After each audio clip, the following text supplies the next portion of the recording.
seated on a rocket, lit the fuse, and lived to tell about it. I'm going to give you the recipe for just such an occasion. There is no greater thrill on earth. Just ask any cowgirl. It's called barrel racing.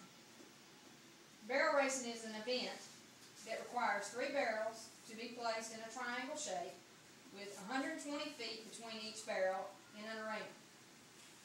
The object is to guide a horse through the cloverleaf pattern without knocking over a barrel at the fastest speed. Sounds real easy, doesn't it? Don't let your ears fool you. First, we have to assemble the items needed for step 1. You will need a rider, 1 horse, combs, brushes, buckets, feed, a halter, and a lead line. Also, you will need a bridle, saddle blanket, saddle, and 3 barrels. These items are to be used daily until liftoff. Hopefully you will have an inborn sense of survival that will assist you.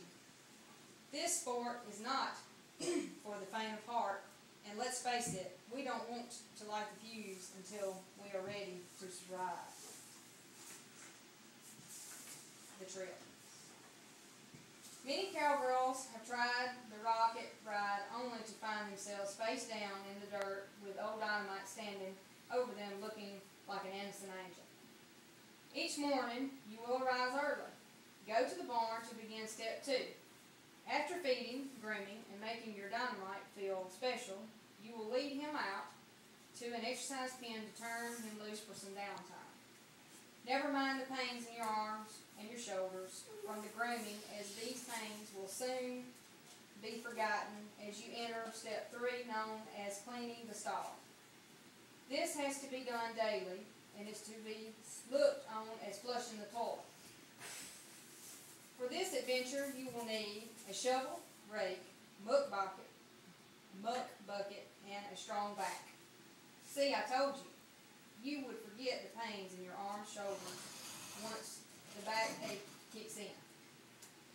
Please allow 1 to 2 hours for this special event. Oh, I forgot to mention, face masks are optional. Now, you will return to the pen to find that old Dynamite is in a playful mood and doesn't want to be caught until he has made at least 10 laps around the pen. Needless to say, you have made every lap with him, wheezing, whining, and begging him to stop. Just as you are about to give up, he decides to grace you with his company and comes to you. Isn't it amazing that he looks so refreshed and you look as if you had had a bath with your clothes on?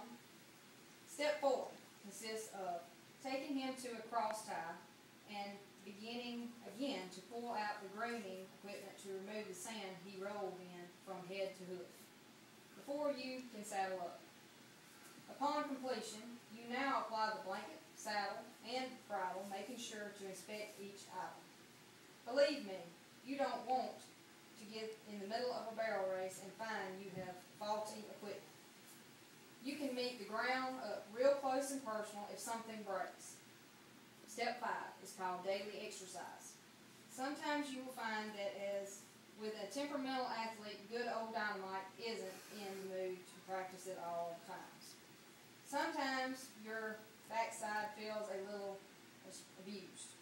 Here is where you suddenly realize that you are no longer thinking of your arm, shoulder, or back from the previous step, and you yearn for those old times. Oh, I forgot to add, a pillow to the items needed for one might come in handy when you go to sit down and eat. These daily exercises hopefully will make you your final approach to lift off a memorable and wonderful experience. Let's hope it doesn't result in a nightmare. Finally, after weeks of practicing comes the day for liftoff. As you and your horse are called to the arena, you feel your heart rate and his accelerate. He begins to alternate his ears from frontwards to backward position to listen to your voice and commands.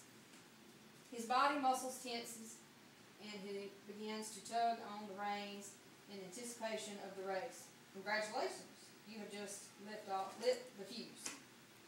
The front of his huge finished body lifts off the ground and he takes the first giant leap into the arena. With nostrils flaring and dirt flying, he races toward the finish to the first barrel and he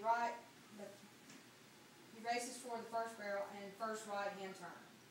You feel his body tighten as he turns the first barrel, realizing he's leaning so low and hard that your stirrup and foot leave a mark in the dirt like a road in a cornfield.